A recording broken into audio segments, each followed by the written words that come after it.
dalam posisi tidur ya teman-teman ya, kayak gitu. Nah, dalam kepanikan itu muncul juga sosok yang menyerupai pemilik toko furniture dan langsung berubah menjadi sosok tinggi besar dan penuh bulu. Sosok yang sama seperti pedagang ayam. Danu, apa benar sih kalau di desa kamu itu banyak orang yang nyugih tiba-tiba berjalan masuk ke dalam rumahnya dan langsung menuju ke kamar yang ditiduri oleh Umi, kakaknya?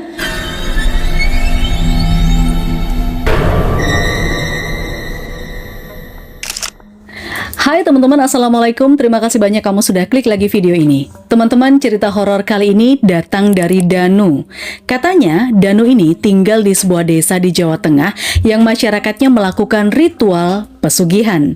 Ini seru nih teman-teman, karena di desa itu memang banyak banget orang-orang kaya, bos-bos atau juragan-juragan gitu ya. Rumahnya gedong-gedong, rumahnya besar.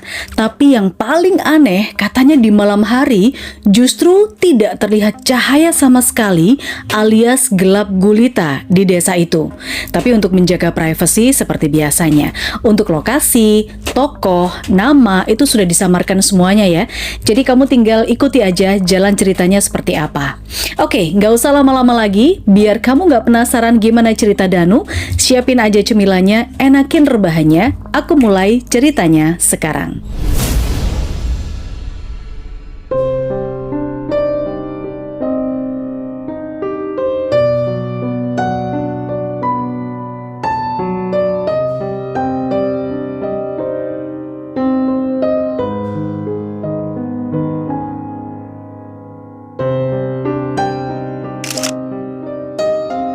Oke teman-teman, jadi ceritanya Danu ini lahir dan besar di salah satu desa yang lokasinya ini ada di Jawa Tengah. Nah, menurut rumor yang beredar, banyak tuh ya orang-orang di desanya Danu ini yang melakukan ritual pesugihan. Saat itu memang Danu bisa dibilang masih kecil sampai ABG. Katakanlah dia masih kelas 3 SMP, tapi dia udah paham. Dia tuh kan sekolah tuh di kecamatan. Memang lokasi sekolahnya ini agak jauh dari desanya.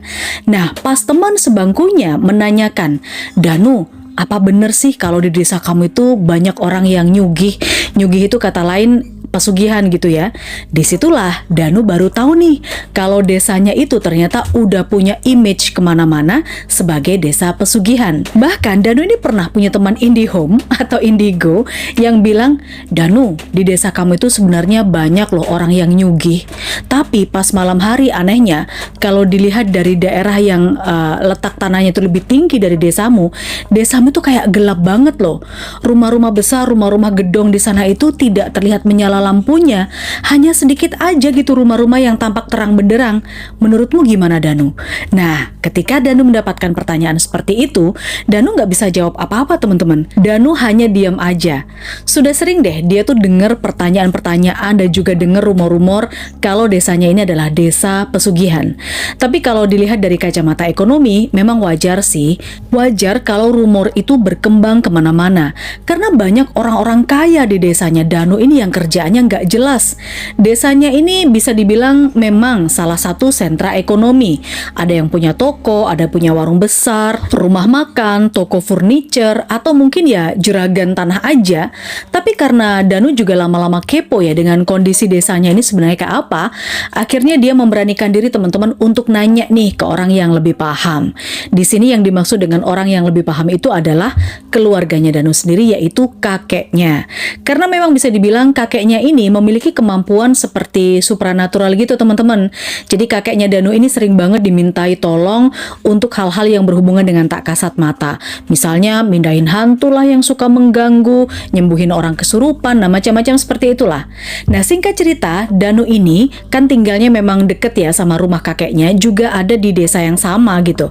Nah, tempatnya nggak jauh, sehingga Danu ini sering banget bantuin kakeknya. Pas waktu itu Danu ini bantuin kakeknya jemur kopi.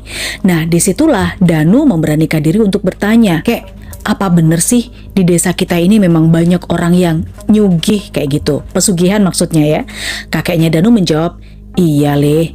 Lebih lanjut, kakeknya Danu juga menceritakan bahwa ada sesuatu yang dilihat sama mata batinnya kakek. Kalau orang yang melakukan pesugihan itu biasanya dilihat sama kakeknya Danu ini terlihat berbeda kayak gitu loh. Misalnya nih, dia ketemu dengan orang yang melakukan pesugihan monyet. Maka di mata batin kakeknya Danu, orang itu terlihat ya seperti monyet. Terus kalau misalnya ada orang yang melakukan pesugihan ular, ya di mata batin kakeknya Danu, orang itu juga akan terlihat seperti ular, badannya ada sisik-sisik, begitu seterusnya. Kakeknya Danu ini juga menceritakan sebenarnya ada satu weton atau hari lahir menurut penanggalan Jawa. Weton ini itu tidak akan bisa melakukan pesugihan dan tidak akan menjadi tumbal. Weton apakah itu? Menurut kakeknya Danu, weton itu adalah weton Jumat. Terus yang luar biasa aneh nih teman-teman, kakeknya Danu ini kan ibadahnya kenceng banget ya, secara dia adalah seorang spiritualis juga. Tapi selama hidup, Danu ini belum pernah lihat kakeknya beribadah berjamaah gitu ya, entah itu di masjid atau di musola di desanya itu. Ya katanya kakeknya Danu ini lebih milih untuk sholat jamaah di rumah aja, sama keluarga atau sama anak cucunya gitu. Tapi ternyata itu bukan tanpa sebab teman-teman. Kata Danu, kakeknya ini melihat hal-hal yang aneh di masjid kalau misalnya dia beribadah di masjid atau di musola. Apa tuh kira-kira yang dilihat sama kakeknya Danu? Ya, jadi di dalam masjid, kata kakeknya Danu, banyak banget uang hasil pesugihan yang disumbangkan. Dan itu di mata batin kakeknya Danu itu akan kayak beda banget. Gak dirinci ya bedanya di mana, tapi jelas teman-teman, ini membuat kakeknya Danu ini gak nyaman, merasa terusik gitu ibadah di musola atau di masjid di desanya. Teman-teman, pada saat Danu ini masih TK, SD, sampai SMP, ternyata Danu bilang kalau kondisi ekonomi keluarganya bisa dibilang nggak stabil, masih kesulitan lah. Waktu itu ibunya Danu ini banting tulang bekerja menjadi buruh tani. Meskipun ibunya Danu ini juga punya kekuatan supranatural, tapi ibunya ini tidak mau menggantungkan hal itu, tetap bekerja keras. Sedangkan ayahnya Danu itu katanya kerja di Jakarta dan jarang banget kirim uang. Kata Danu, masa-masa SMP adalah masa-masa terberat. Bahkan untuk beli beras saja ibunya Danu ini seringkali kesulitan. Alhasil ya udah, Danu ini numpang makan di rumah bibinya atau di rumah kakeknya tadi. Terus kalau pas sakit ya, boro-boro mau ke dokter atau berobat ke puskesmas, beli obat di warung aja itu juga sulit. Ya meskipun begitu, setiap kali ibunya Danu ini mendapatkan upah buruh sebagai buruh tani, ibunya Danu ini selalu menyempatkan untuk beli daging ayam di pasar. Ya memang tidak sering, tapi pernah. Nah suatu hari nih ya, ketika sedang ngantri beli daging ayam, ibunya Danu ini menemukan ada uang ratusan ribu rupiah ada di bawah lapak pedagang ayam itu. Anehnya kondisi uang ini masih baru dan wangi banget teman-teman. Tapi pembeli yang lain di sekitar-sekitar yang antri itu nggak ada yang melihat uang itu. Aneh kan? Ya akhirnya sama ibu dibalikinlah ke pedagang ayam itu, karena memang kan ibu ngerasa itu bukan miliknya ya.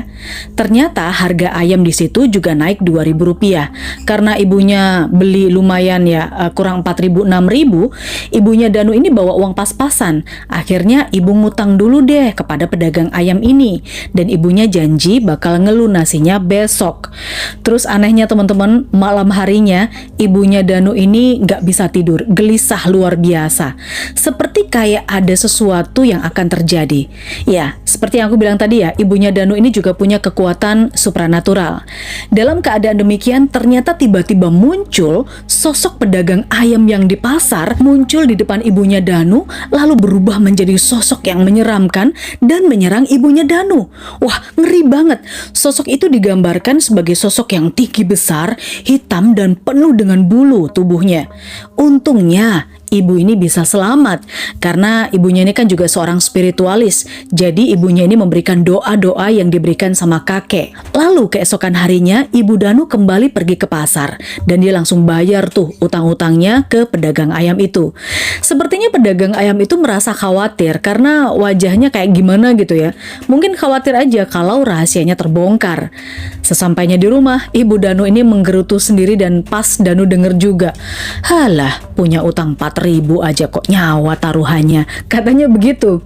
Nah sejak saat itulah teman-teman, ibunya Danu ini nggak pernah lagi beli ayam di tempat pedagang itu, selalu memilih ke tempat pedagang yang lain. Lalu beberapa hari setelah kejadian itu, terdengar kabar kalau ada kerabat dari pedagang ayam itu yang meninggal dalam kondisi yang tidak wajar. Terus ada lagi nih teman-teman, pengalaman ibunya Danu. Waktu itu kan ibunya Danu ini dapat arisan, ya karena barang-barang di rumah sudah berantakan, ibunya ini pengen beli lemari storage untuk penyimpanan. Akhirnya begitu dapat arisan, berangkatlah ibu ke pasar, langsung masuk ke sebuah toko furniture. Ternyata lagi-lagi di situ uangnya ibu Danu ini nggak cukup. Ya awalnya kan ibunya Danu ini nggak jadi beli, ya udah deh nggak jadi beli, mungkin nanti aja nunggu tambahan uangnya. Tapi pemilik toko furniture itu agak sedikit memaksa. Nggak apa-apa bu, ambil aja dulu, nanti kekurangannya bisa diangsur, bisa dicicil beberapa hari. Ibunya Danu pun lalu berjanji akan melunasi kekurangannya kalau pas dapat cairan uang tabungan dari sekolah Danu. Ya ibunya ini kan khawatir ya, denger-denger rumor kalau di toko furniture itu katanya pemiliknya juga nyugih seperti itu teman-teman. Makanya tiba-tiba ibunya Danu ini bilang ke pemiliknya, "Pak, tolong ya, jangan datangin saya ya Pak ya. Pasti deh saya akan bayar kalau tabungan sekolah anak saya sudah cair." Katanya begitu. Lah tapi teman-teman nih ya, singkat cerita, pas hari H pada saat pencairan uang tabungan, ternyata uang tabungannya Danu ini nggak bisa dibagikan. Katanya baru minggu depannya lagi gitu karena ada kendala-kendala teknis apalah gitu ya. Ibunya ini bingung teman-teman, takut juga. Lalu akhirnya memberanikan diri ibunya Danu ini mampirlah ke toko furniture dan dia menceritakan yang sebenarnya. Pemilik toko furniture itu memang agak aneh, seperti ada perasaan nggak terima gitu. Terus beneran aja, malam harinya ibunya Danu lagi-lagi nggak bisa tidur dan gelisah. Bahkan Danu dan adiknya itu disuruh tidur di satu kamar. Sepanjang malam ibunya Danu ini begadang mengawasi anak-anaknya ini. Nah ibunya Danu ini panik banget ketika melihat Danu dan adiknya itu kayak orang kecekek gitu, tapi dalam posisi tidur ya teman-teman ya, kayak gitu.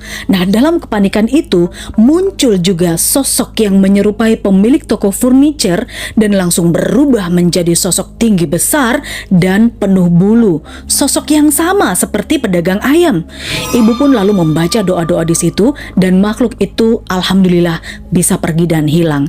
Nafas anak-anaknya yaitu Danu dan adiknya langsung berangsur-angsur normal. Mereka bisa tidur nyenyak. Keesokan harinya ibunya Danu ini cerita hal ini kepada kakek. Ya kakeknya dengan nada geram, akhirnya ya udah kamu bawa aja uangnya kakek ini. Langsung kamu ke toko furniture itu, lunasin semua hutang-hutang kamu di sana. Kata kakek kayak gitu. Nah teman-teman, apa yang dialami oleh ibunya Danu ini ternyata juga nggak dialami ibunya Danu sendirian. Ada seorang tetangga dari desa sebelah, sebut saja namanya Siti. Nah Siti, oke, Siti ini juga membeli lemari di toko furniture yang sama, tapi sama ya uangnya kurang kayak gitu. Jadi akhirnya Siti ini berjanji untuk ya udah bang, kalau boleh beberapa bulan ya saya akan melunasi. Tapi sampai jatuh tempo Siti ini tidak juga kunjung bisa membayar hutangnya di toko furniture itu. Bersamaan dengan itu apeslah karena ada kakaknya Siti ya, sebut saja namanya Umi. Nah Umi ini baru bercerai nih dari suaminya. Akhirnya Umi bersama anaknya juga tinggal di rumahnya Siti. Jadi Siti tinggal sama kakaknya dan juga ponakannya ya. Sebenarnya Siti agak khawatir sih, soalnya sudah beberapa hari dia ini dapat mimpi yang gak enak banget gitu teman-teman. Ya tapi mau gimana lagi ya, karena kakaknya sama ponakannya tinggal di situ dan kena musibah, dia tampung lah. Dia juga gak mau cerita hal-hal yang aneh-aneh. Nah pada suatu malam, Umi kakaknya Siti itu kan tidur di kamarnya Siti. Sementara Siti itu tidur di kamar belakang. Nah dini hari Siti melihat penampakan tinggi besar dan penuh dengan bulu tiba-tiba berjalan masuk ke dalam rumahnya dan langsung menuju ke kamar yang ditiduri oleh Umi, kakaknya. Ya, Siti pun bergegas di situ ketakutan. Karena dia ketakutan, dia langsung masuk ke kamar belakang. Dia nggak berani ngelihat apa yang terjadi di kamar yang ditiduri sama kakaknya tadi, karena dia khawatir dia akan menjadi mangsa gitu ya. Terus teman-teman, sedihnya Keesokan harinya, Umi, kakaknya Siti ini ditemukan sudah tidak bernyawa di dalam kamar itu. Beberapa hari kemudian, Siti bahkan juga mendengar suara dari dalam rumah, which is itu menyerupai suara almarhumah kakaknya, yaitu Umi, yang dia ini menangis, meronta kesakitan, sekaligus juga menyalahkan Siti. Kenapa Siti tidak memberitahu kalau dia sedang diincar gitu ya? Karena kan kakaknya ini kan nggak tahu menau tapi malah jadi korban tumbal kayak gitu. Wih, ngeri ya kalau sudah begini. Teman-teman, cerita Danu ini masih berlanjut, di mana ada temannya Danu juga. Ini masih berhubungan dengan toko furniture ya. Temannya Danu yang namanya Reni itu juga hampir aja dijadikan tumbal oleh pemilik toko furniture itu. Rumahnya Reni ini memang nggak jauh dari toko furniture itu. Dan berulang kali si Reni ini mengalami kesurupan dan kondisinya itu menurun drastis kayak orang sakit, padahal dia nggak sakit. Secara medis dia dinyatakan sembuh dan nggak ada apa-apa. Dibawalah tuh akhirnya si Reni ke salah seorang kiai. Lalu ibunya Reni dibuka mata batinnya oleh sang kiai itu. Dan tahu nggak apa yang dilihat teman-teman? Dalam penglihatan ibunya Reni, dia melihat siapa saja tuh yang udah dijadikan tumbal sama juragan toko furniture. Ternyata udah banyak banget. Ada yang dia kenal beberapa, di antaranya adalah tukang cilok yang jualan di pojokan. Itu sempat memang ada kabar tukang cilok yang meninggal tanpa ada sebab ya, meninggal mendadak. Kemudian ibunya Reni ini juga ngelihat bibinya Danu atau sepupunya ibunya Danu itu juga jadi korban tumbal si toko furniture ini. Sebenarnya Danu agak sedikit heran juga kok bisa, karena menurut Danu bibinya itu meninggal karena kecelakaan terjatuh dari angkot sewaktu berangkat sekolah apa pulang sekolah gitu loh. Nah, ibunya Reni ini teman-teman secara detail menceritakan apa yang dilihatnya kepada ibunya Danu. Kan mereka berteman nih. Lalu ya ibu menceritakan kalau sepupunya ini atau bibinya Danu itu waktu SMP, waktu berangkat sekolah dan pulang itu selalu naik angkot, terus jalannya itu lewat gang dekat dengan toko furniture. Katanya sih ada pasangan-pasangan yang ditebar di sana dan bibinya Danu ini kena kayak gitu. Yang makin seru ada saudaranya Danu nih teman-teman yang penasaran, namanya sebut saja Hilman ya. Nah, Hilman ini ingin membuktikan kebenaran apa iya sih toko furniture ini nyugih seperti itu. Lalu singkat cerita, di malam-malam tertentu yang dianggap malam wingit, si Hilman ini mengawasi dari kejauhan. Benar saja teman-teman, dia melihat orang-orang yang diduga memiliki pesugihan itu ternyata menebar sesuatu di setiap jalan pertigaan di desa itu. Bahkan mungkin sampai ke tetangga desa. Berbekal dengan itu, si Hilman ini masih nekat juga tuh ngajak kerabatnya yang lain. Bukan Danu ya yang diajak, tapi kerabatnya yang lain itu buat mendatangi rumah-rumah yang diduga melakukan pesugihan. Ya nggak langsung mendatang untuk ngeger begitu enggak, tapi mengintip dari jendela. Pemandangan yang mereka lihat sungguh luar biasa dan sangat mengagetkan. Karena menurut mereka yang ngintip ya, kerabatnya Danu ini bilang pesugihan yang dilakukan itu macam-macam makhluknya. Ada yang ular, ada yang buto ijo, ada yang kera dan lain-lain. Ya teman-teman, itu tadi ya sekelumit cerita Danu tentang desanya yang katanya banyak yang nyugih atau melakukan ritual pesugihan. Sebenarnya masih banyak juga sih cerita lain di desa itu, tapi cerita lainnya ini akan disambung sama Danu dan aku jadikan di video berikutnya ya. Buat kamu nih yang juga punya pengalaman horor dan mau aku ceritain di sini, kamu boleh ceritakan saja, langsung chat ke WhatsApp yang ada di deskripsi video ini, nanti akan direspon sama admin saya. Oke, terima kasih banyak untuk kamu yang sudah kasih like, yang belum kasih jempol ke atas, subscribe, dan ditonjok lonceng notifikasinya. Tentu kita akan ketemu di cerita horor selanjutnya. Bye-bye!